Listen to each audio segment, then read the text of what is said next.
दोस्तों, आज हम फिर से एक सुंदर सी जगह पर आ गए हैं थोड़ा सा आपके साथ बातें करने के लिए। ये मेरा सुजुकी जिक्सर 250 है और मेरे पास है एक सुजुकी बर्गमैन स्ट्रीट 125। जो मेरे वीडियोस देखते हैं उन सभी को पता है मेरे ये दो फेवरेट व्हीकल्स के बारे में। इसके अलावा मेरे पास और भी कुछ व्हीकल्स है जिनके बारे में मैं बहुत ज़्यादा बातें नहीं करता हूं, क्योंकि वो सब मेरे काम के लिए इस्तेमाल होता है। और ये जो दो व्हीकल्स है, सुजुकी बर्गमैन स्ट्रीट 125 और ये सुजुकी जिक्सर 250, ये मेरे दिल के बहुत ही करीब है। और इन दोनों को मैं सिर्फ अपने मन के शांति के लिए, आनंद के लिए मैं इस्तेमाल करता हूँ, राइड करता हूँ। तो ये दो मेरे राइडिंग का व्हीकल है। तो दोस्तों, हाल ही में मैं अपने दीदी के घर गया था। वहाँ पे सब जो जैसे रहते हैं, सब पड़ोसी एकदम एक फैमिली की तरह रहते हैं। तो इसलिए मुझे वहाँ पे कुछ ख़ास चीज़ का एक्सपीरियंस करने के लिए मिला है। वो है कुछ राइड का, कुछ व्हीकल का राइड का मुझे बहुत इंतज़ार था। बहुत दिन से मैं सोच रहा था अगर वो व्हीकल्स मुझे राइड करने के लिए मिल जाए अभी तो बहुत अच्छा रहेगा, क्योंकि अभी मेरा जो एक्सपीरियंस चल रहा है वो सिर्फ इस सुजुकी जिक्सर 250 के साथ और मेरा सुजुकी बर्गमैन स्ट्रीट 125 के साथ। इसलिए मैं वो सब व्हीकल्स एक बार राइड करना चाह रहा था। उनमें था एंटॉर्क BS6 और एंटॉर्क का जो हाल ही में जो मॉडल्स निकला है वो सब, कुछ प्लैटिना, यामाहा का व्हीकल्स, ये सब मुझे राइड करने का कुछ मन था। तो वहाँ पे जाके मुझे जो फर्स्ट मुझे राइड करने को मिला वो है 1 साल 3 महीना पुराना एक TVS एंटॉर्क। TVS एंटॉर्क एक बहुत ही जाना माना, बहुत ही पॉपुलर और एक बहुत ही अच्छा एक व्हीकल माना जाता है। तो TVS एंटॉर्क मैं वहाँ पे राइड किया, सिर्फ एक ही साल हुआ है, 1 साल 3 महीना हुआ है। तो मेरा तो अभी फ़िलहाल 3 साल से चल रहा है बर्गमैन। तो जब मैं उसमें बैठा तो बैठने के लिए तो बहुत ही अच्छा है, सीट वगैरह बहुत ही अच्छा है। सीट हाइट भी उसका मुझे थोड़ा सा लो लगा, गाड़ी भी छोटा लगा, बहुत ही कॉम्पैक्ट सा लगा, बहुत ही बेहतरीन लगा। जब मैं उसे स्टार्ट किया तब भी मुझे बहुत ही वो बेहतर एक व्हीकल लगा। जब मैं उसका थ्रॉटल घुमाया तब मैंने देखा कि गाड़ी आगे नहीं जा रहा है। जितना थ्रॉटल घुमाते मेरा बर्गमैन आगे चला जाता है, मूव करना शुरू कर देते हैं, उससे कई ज़्यादा थ्रॉटल मैंने घुमा दिया पर फिर भी गाड़ी आगे नहीं जा रहा था। बहुत ज़्यादा थ्रॉटल घुमाया, गाड़ी बहुत ज़्यादा ऊँ करने लगा, तब जाके वो एंटॉर्क जो है वो आगे जाने लगा। तो मैंने सोचा कि हो सकता है ट्यूनिंग व्यूनिंग का इधर-उधर का कुछ हो सकता है इसमें। तो मैंने पूछा कि आप 1 साल से कहाँ से सर्विस करवा रहे हैं? तो उन्होंने बोला कि क्यों, मैं सर्विस सेंटर से ही सर्विस करवा रहा हूँ और रेगुलर इंटरवल में सर्विस करवाता हूँ। रेगुलर इंटरवल में सब कुछ जो कुछ प्रिस्क्राइब्ड है कंपनी के द्वारा वही मैं करता हूँ। ठीक है। फिर मुझे मौका मिला उन्हीं का दोस्त का एक व्हीकल जो करीब 3-4 महीना हुआ है वो राइड करने के लिए, वो भी TVS एंटॉर्क है। उसको मैं स्टार्ट किया, उसका भी सेम मैंने देखा, थ्रॉटल घुमाते जा रहा हूँ, गाड़ी ऊ करते जा रहा है। उसके बाद बहुत देर बाद गाड़ी धीरे-धीरे रोल करना शुरू किया। तो मैंने देखा कि ये जो एंटॉर्क का जो बात है और जो थ्रॉटल रिस्पॉन्स होना चाहिए, जो एक खींचता है ना व्हीकल, वो चीज़ एंटॉर्क में नहीं है। कहाँ से ये TVS रेस लगाता है मुझे पता नहीं है। मोटा-मोटा टायर लगा दिया है, ये ठीक है, व्हीकल स्मूथ है, ये भी ठीक है, पर उसका वो जो खींचने का जो चीज़ है ना, वो टॉर्क, वो पावर उसमें महसूस नहीं होता है, जो कि मेरा सुजुकी बर्गमैन स्ट्रीट 125 में महसूस होता है। तो ये मैंने देखा कि शायद हो सकता है वो दो व्हीकल्स में कुछ इशू हो सकता है बाकी एंटॉर्क्स जो है वो ठीक-ठाक है, बिल्कुल बहुत ही अच्छा है। पर मेरा BS4 सुजुकी बर्गमैन 125 चलाने का जैसा एक्सपीरियंस था, उससे बहुत ही डाउनग्रेडेड, बहुत ही लोअर एक्सपीरियंस मुझे मिला TVS एंटॉर्क को चलाते हुए। उसका वो पावर नहीं महसूस होता है, टॉर्क नहीं महसूस होता है। ऐसा लगता है कि गाड़ी खींचता ही नहीं है, ऐसे ही बस जा रहा है, ऐसा कुछ। उसमें वो चीज़ महसूस नहीं होता। स्मूथनेस बहुत ही बेहतरीन है और बाकी सब कुछ, सीटिंग कंफर्ट बेहतरीन है, जो राइडिंग का जो मज़ा है वो भी बेहतरीन है, पर वो चीज़ बर्गमैन में जो चीज़ महसूस होता है ना, वो पुल उसमें महसूस नहीं हो रहा था मुझे। थ्रॉटल रिस्पॉन्स मुझे दोनों ही व्हीकल में कुछ खास नहीं लगा। उसके बाद मैंने चलाया प्लैटिना BS6, वो भी करीब 1 साल होने को है, करीब 9 या 10 महीना हुआ है उसका। वो चीज़ जो मैं देखा कि उसमें भी वो पुल की थोड़ी सी कमी मुझे लगी, पर ठीक ठाक है, व्हीकल बहुत ही स्मूथ है। और उसका मैंने जो उनके पास से मुझे जो कुछ सुनने को मिला कि उनका जो फ्रंट का शॉक एब्जॉर्बर है वो 2 बार लीक हो चुका है, 2 बार वो रिपेयर या चेंज जो कुछ भी हो चुका है। मैंने देखा कि हैंडल बार के नीचे का जो डैम्पर, जो रबर का हिस्सा होता है, रबर का जो चीज़ होता है, वो 1 ही साल में बिल्कुल गल गया है, एकदम फट गया है। देख के लग रहा है कि बहुत साल पुराना एक व्हीकल है, पर वो व्हीकल को बहुत ही मेंटेन करके रखते हैं, क्योंकि वो मेरे रिलेटिव है। बहुत ही एकदम मेंटेन करके रखते हैं व्हीकल को। व्हीकल में कहीं पर भी आप एक भी पैच, एक भी दाग, एक भी धब्बा आप नहीं देख सकते, एक भी धूल मिट्टी उसमें लगा हुआ आप नहीं देख सकते। बहुत ही अच्छी तरीके से मेंटेन करके रखते हैं, ये मुझे पता है। और वो भी कंपनी से ही सर्विस करवाते हैं, पर उनके व्हीकल में ये सब और रास्टिंग इशू मैंने देखा। और एक चीज़ एंटॉर्क में मैंने बोलना भूल गया, जो पहले वाला एंटॉर्क के बारे में बताया, जो थोड़ा सा एक पुराना एंटॉर्क है, 1 साल से ज़्यादा हो गया, उसमें कुछ इलेक्ट्रिकल प्रॉब्लम हो गया है, जिसके चलते उसको बाहर से एक स्विच लगा के व्हीकल को स्टार्ट करना पड़ता है। उसमें नॉर्मली कोई स्टार्टिंग वार्टिंग नहीं होता है, और उसका स्पेयर पिछले 8 महीने से वो नहीं आ रहा है, ऐसे उनका बोलना है, ऐसे टीवीएस एंटॉर्क यूज़र का बोलना है।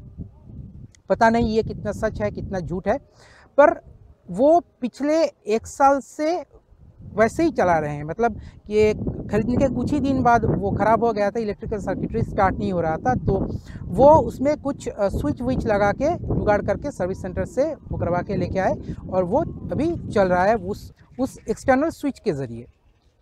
तो ये जो चीज़ है, ये मुझे थोड़ा सा खटका। ऐसा क्यों होगा? स्पेयर पार्ट की अवेलेबिलिटी की ऐसी क्या इशू हो सकती है कि 1 साल से ऊपर हो गया है, अभी तक स्पेयर नहीं आया, 8 महीना 9 महीने से स्पेयर नहीं मिल रहा है टीवीएस का। टीवीएस एंटॉर्क एक इतना बेहतरीन मोटरसाइकिल है, इतना बेहतरीन स्कूटर है, टीवीएस भी इतना बढ़िया कंपनी है, तो कैसे ऐसे हो सकता है? और बजाज प्लैटिना का हमने बोला कि वो फ्रंट सस्पेंशन का इशू उनका 2 बार आ चुका है, उनका रास्टिंग इशू है, ये सब है। उसके बाद मैंने चलाया जो हमारा नया वाला यामाहा का R15 वर्जन 4, R15M नहीं, R15 वर्जन 4। बहुत ही बेहतरीन एक मोटरसाइकिल है, राइडिंग क्वालिटी बहुत ही बेहतरीन है, बहुत ही स्मूथ एक व्हीकल है, पर उसका सीटिंग जो पोस्चर है वो मेरे लिए कुछ ज़्यादा ही एग्रेसिव है, क्योंकि मैं एग्रेसिव स्टांस पसंद नहीं करता हूँ। मैं एकदम लेज़ी किस्म का इंसान हूँ, इसलिए शायद मुझे वो ज़्यादा अच्छा नहीं लगा। पर राइडिंग कंफर्ट A1 है, पर उसका कुछ बिल्ड क्वालिटी का इशू मुझे दिखाई दिया, अनइवन सरफेसेस दिखाई दिया, कुछ खास ऐसा कुछ फील नहीं आ रहा था उसमें। हो सकता है कि मेरे वो दिमाग में वो चल रहा था कि ये कुछ खास नहीं है, पर है तो वो बहुत ही बेहतरीन मोटरसाइकिल। उसके बाद मैंने चलाया FZ25, जो नया वाला जो प्रोजेक्टर हेडलैम्प वाला आता है, वो वाला मैंने चलाया। वो भी बहुत ही बेहतरीन मोटरसाइकिल है, पर उसमें वो थोड़ा सा पुल का इशू मुझे लगा। पर यामाहा में वो पुल का भी इशू नहीं है, स्मूथनेस का भी इशू नहीं है, उसमें सिर्फ थोड़ा बहुत इधर उधर फिनिशिंग का मुझे कुछ लगा कि और बेहतर हो सकता था, पर वो ओवरऑल बहुत ही एक बेहतरीन एक्ट पावर मोटरसाइकिल मुझे लगा। मैं सुजुकी चलाता हूँ, मैं सुजुकी फ़ैन हूँ, पर सुजुकी में भी बहुत कुछ खामियां हैं। जैसे कि मेरे बर्गमैन में कुछ खामियां हैं, मुझे पता है। जैसे कि बर्गमैन में मेरे जो BS4 पहले लॉट का जो व्हीकल मैंने ख़रीदा था, उसमें छोटा मोटा इशू था जो मैं बाद में रेक्टिफाई कर लिया। जैसे कि उसमें वो वेरिएटर रोलर का कुछ इशू था, ऐसा छोटा मोटा थोड़ा बहुत था, वो मैं बाद में ठीक कर लिया। तो पर ये इशू तो था मेरे व्हीकल में, सुजुकी में वो सब इशू था जब मैं ख़रीदा। ये मुझे मानना ही पड़ेगा। पर और मैंने जब ये सुजुकी जिक्सर 250 ख़रीदा, इसमें भी मुझे कुछ खामियां नज़र आती है। जैसे कि इसका जो ये मिरर्स है ना, ये ठीक है, बेहतर है, ये देखने में कोई ऐसे इशू नहीं है, कोई प्रॉब्लम नहीं है, पर ये और थोड़ा सा बेहतर हो सकता था। इसका हेडलैम्प सेक्शन का जो डिज़ाइन है ठीक है, ये कुछ अलग है, हटके है, डुकाटी से इंस्पायर्ड एक लुक है, पर ये और थोड़ा सा बेहतर और थोड़ा सा गुड लुकिंग हो सकता था। इसका जो ये पिलियन सीट है, ये पिलियन सीट थोड़ा सा अगर कोई बल्कि हो तो उनके लिए बहुत ही दुखदायक होता है, बहुत ही कष्टदायक होता है। तो ये थिन राइडर के लिए ठीक है, और ये बहुत ऊपर भी लगा है, लगता है कि फर्स्ट फ्लोर में कोई बैठा है, तो ये इसका खामी है। और एक चीज़ है जो इसमें स्लीपर क्लच का ना होना। स्लीपर क्लच का ना होना मुझे कुछ खास कमी नहीं लगता है, क्योंकि ये जो चीज़ है ये इंजन और गियरिंग सिस्टम के ऊपर डिपेंडेंट है। इसका जो बैक टॉर्क हैंडलिंग कैपेसिटी है इस व्हीकल का, जैसे इसका इंजन और गियरिंग सिस्टम का जैसे तालमेल है, इससे मुझे नहीं लगता है कि स्लीपर क्लच देने से कुछ खास इसमें ऐड हो जाता। हाँ ज़रूर, अगर 2% भी ऐड होता वो भी एक एडिशन है, इसमें वो स्लीपर क्लच नहीं है। ये किसी किसी के लिए तो नेगेटिव पॉइंट हो सकता है, पर मेरे जैसे लेज़ी राइडर के लिए बिल्कुल ही नहीं है। इसका जो ये क्लच लीवर है ये हेवियर साइड पर है, ये हार्ड लगता है कभी कभी। अगर इसे आप प्रॉपर्ली एडजस्ट कर ले तो ठीक ठाक है, पर ये और ज़्यादा लाइट हो सकता है। सुजुकी का जैसे क्वालिटी होता है उसके हिसाब से ये कुछ ज़्यादा ही हेवी लगता है कभी कभी, पर ये लाइटर हो सकता था, सुजुकी ये कर सकता था। और क्या बोले, और इसका जो बिल्ड क्वालिटी है, सुजुकी का बिल्ड क्वालिटी का तो कोई बात ही नहीं है। हाँ, और एक चीज़ जो मुझे सुनने को मिलता है, एक इसका वाइब्रेशन कैसा है। इसमें वाइब्रेशन बिल्कुल ही नहीं है। वाइब्रेशन टेस्ट भी मेरे चैनल में किया हुआ है, आप देख सकते हैं। इसका रास्टिंग इशू के बारे में कुछ सवाल आ रहा है आजकल, इसका कोई रास्टिंग इशू है कि नहीं। इसका कोई भी रस्टिंग इशू नहीं है, कहीं पर भी कोई भी रस्टिंग इशू नहीं है। मैंने इसे क्लोजली वॉच करके देखा हूँ वो सब क्वेश्चंस फेस करने के बाद, तो इसमें कहीं पर भी कोई भी रस्टिंग का इशू नहीं है, ना चेन में, ना चेसिस के किसी हिस्से में, ना तो फुट पेग एरिया में, ना तो पिलियन फुट पेग एरिया में, कहीं पर कहीं, ना तो स्टैंड के एरिया में, कहीं पर भी कोई भी रस्टिंग का इशू नहीं है। इसमें जो लेग गार्ड है उसके बारे में कुछ सवाल आ रहा था। इसका जो लेग गार्ड है वो असल में लेग गार्ड इसके लिए नहीं है, इसके लिए है बम्पर ब्रैकेट। ये चीज़ बम्पर ब्रैकेट, तो ये bumper bracket as a accessory आपको कंपनी से फिट करवाना पड़ता है। ये कंपनी से ही आपको मिल जाता है, बहुत ही सस्ता है, करीब 600 रुपये का आता है। इसका सेंटर स्टैंड के बारे में भी सवाल आ रहा है कुछ, तो इसका सेंटर स्टैंड जो है ये भी इसके साथ लगा हुआ नहीं रहता है, क्योंकि सुजुकी जिक्सर 250 का कोई सेंटर स्टैंड नहीं होता है। ये एक्चुअल में सुजुकी जिक्सर 155 का सेंटर स्टैंड है। ये सेंटर स्टैंड भी आपको एज एन एक्सेसरी कंपनी से लगवाना पड़ता है, वो भी कुछ खास प्राइस ही नहीं है। तो ये सब चीज़ें है। इसका मीटर कंसोल मुझे लगता है कि बहुत ही एक प्लस पॉइंट है। ऐसे प्राइस में ऐसे मीटर कंसोल आपको और कहीं पर भी नहीं मिलता है। वेल लेड आउट है, विजिबिलिटी में नंबर 1 है, जो कुछ इन्फॉर्मेशन चाहिए होता है आपको एट ए ग्लांस मिल जाता है। वैसे लुक तो इसका बहुत ही बेहतरीन है, एकदम न्यू यूरोपियन लुक है, एकदम शार्प लुक है। मेरा सुजुकी बर्गमन स्ट्रीट का भी तो बहुत सारा वीडियोस उसका डाला हुआ है। उसका जो मीटर कंसोल है वो भी बहुत ही बेहतरीन है, उसका लुक तो एकदम आउट ऑफ द वर्ल्ड है, उसके बारे में बात करना ही बेकार है, एकदम A1 लुक है। उसका स्मूथनेस, उसका riding quality, riding comfort A1 है। मेरा जिक्सर 250 का भी ऐसा ही है, इसका राइडिंग कंफर्ट, राइडिंग क्वालिटी सब कुछ A1 है। हाँ, जो कोई कम्यूटर सेगमेंट से आ रहा है या स्कूटर सेगमेंट से आ रहा है उनके लिए ये जो सीटिंग पोस्चर, मैं थोड़ा सा आपको बैठ के दिखाने की कोशिश करता हूँ। ये जो सीटिंग पोस्चर होता है, ये वाला, ये थोड़ा सा एग्रेसिव लग सकता है, ये थोड़ा सा ही एग्रेसिव है। मेरे लिए भी पहले पहले थोड़ा सा ये एग्रेसिव था, पर अभी मैं इसे चला रहा हूँ आजकल, तो मुझे अभी ये सब ठीक ठाक लग रहा है। ये पोस्चर मुझे अभी ठीक हो गया है, मतलब सेट हो गया है मेरे लिए। तो दोस्तों ये सब कुछ बातें आपसे करनी थी। और एक चीज़ है, मुझे डोमिनर 250 भी चलाने को मिला, कुछ ही देर के लिए मिला। डोमिनर 250 का जो मैंने देखा कि उसका एजिलिटी में प्रॉब्लम है। इसका एजिलिटी आप छोटे से जगह पे भी महसूस कर सकते हैं, पर डोमिनर 250 का एजिलिटी का मुझे थोड़ा सा इशू लगा। वैसे उसका रेयर टायर भी छोटा है, 130 सेक्शन का है, जैसे इसका 150 सेक्शन का है, फ्रंट में 110 सेक्शन का है, पर डोमिनर का पीछे ना 130 सेक्शन का टायर है और उसका व्हील बेस भी बड़ा है, पर इसका व्हील बेस सेगमेंट में सबसे छोटा है। इसका मतलब कि इसका टर्निंग रेडियस भी कम है और इसका एजिलिटी भी एकदम A1 है, बेहतरीन है। मैन्यूवरेबिलिटी एकदम A1 है, बेहतरीन है। ट्रैफिक में इसको लेके जाना, यहाँ से वहाँ से घुसा के सुट सट ऐसे निकल जाना, एकदम मक्खन है। ये एकदम बहुत ही कॉन्फिडेंस इंस्पायरिंग बाइक है, जैसे कि बर्गमैन है वैसे। तो बर्गमैन के लिए भी बहुत सारे लोग बहुत नेगेटिव वर्ड्स बोलते हैं, फैलाते हैं। जिक्सर के लिए भी बहुत सारे लोग बहुत नेगेटिव वर्ड्स फैलाते हैं। अपना अपना पॉइंट ऑफ व्यू है। जो जिस व्हीकल को पसंद करता है, जिस कंपनी को पसंद करता है, वो उसी को पसंद करता है, दूसरों को पसंद नहीं करता है, दूसरे व्हीकल्स को पसंद नहीं करता है। जैसे कि मुझे भी कुछ कुछ कंपनीज़ का व्हीकल्स पसंद नहीं है, कुछ कुछ कंपनीज़ का कुछ भी मुझे पसंद नहीं आता है, पर वो जो अच्छी अच्छी चीज़ें करते हैं ना, वो काबिल तारीफ़ होता है। जैसे कि TVS का बहुत कुछ मुझे पसंद नहीं है, पर उनका जो वो फीचर पैक्ड जो व्हीकल वो बाज़ार में लाते हैं, वो काबिल तारीफ़ है। उनका जो कोशिश है वो दिखता है।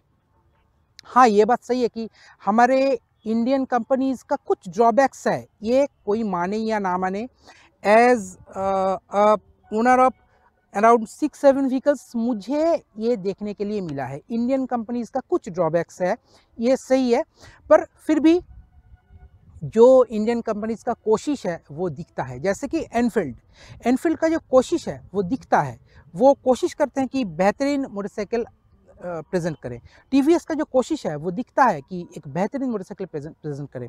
बजाज का जो कोशिश है वो दिखता है कि एक बेहतरीन मोटरसाइकिल प्रेजेंट करें। बजाज का जो अभी नया दो पल्सर का 2 वेरिएंट आया है, बहुत ही बेहतरीन देखने में लगता है। मुझे अभी चलाने को या आमने सामने देखने को नहीं मिला, पर मुझे जो पढ़ने को मिल रहा है, देखने को मिल रहा है, वो बहुत ही बेहतरीन 2 मोटरसाइकिल आया है। डोमिनर एक बहुत ही बेहतरीन मोटरसाइकिल है। TVS का जो 204 भी है, बहुत ही बेहतरीन मोटरसाइकिल है। और एक चीज़, TVS का जो ये 204 भी, ये शायद एक नया वेरिएंट आने वाला है, नया मीटर कंसोल लगा के शायद आने वाला है। ये कुछ र्यूमर्स है और ये कुछ मुझे सुनने को मिला कुछ सोर्सेस से, पर इसके बारे में हम बाद में बात करेंगे। तो बात यही है कि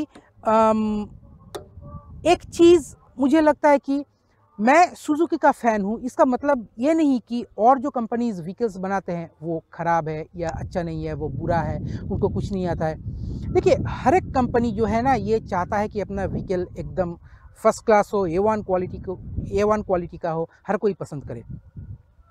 तो जिसको जैसा पसंद, मुझे सुजुकी पसंद, मुझे होंडा पसंद, मुझे यामाहा पसंद, मैं वही खरीदता हूँ, वही चलाता हूँ।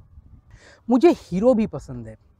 हीरो का जो इंजन है ना, मुझे बहुत ज़्यादा पसंद है। मेरे पास एक्सट्रीम है, पुराना वाला एक्सट्रीम, मुझे बहुत ही ज़्यादा पसंद है हीरो का। मेरे पास हीरो होंडा का ग्लैमर था, हीरो होंडा वाला, वो भी मुझे बहुत ही पसंद है हीरो का। और हीरो का जो एक्सट्रीम जो आया है ना, एक्सट्रीम 160R, वो भी मुझे बहुत ही पसंद है। कितना अच्छा इंजन है, कितना अच्छा साउंड करता है, कितना अच्छा, मतलब एकदम काम जाता है वो मुझे बहुत ज़्यादा चढ़ने को नहीं मिला। एक ही दफ़ा मैंने टेस्ट राइड लिया था, छोटा सा। अभी अगर कभी वो मुझे चलाने का मौका मिले तो मैं उसके ऊपर ज़रूर बात कर पाऊँगा। तो दोस्तों, बहुत ज़्यादा बात हो गई, अभी के लिए बस इतना ही। अगर ये वीडियो आपको अच्छा लगा तो लाइक, शेयर और सब्सक्राइब करना मत भूलिए। मिलते हैं अगले वीडियो में, तब तक देखते रहिए। नमस्कार।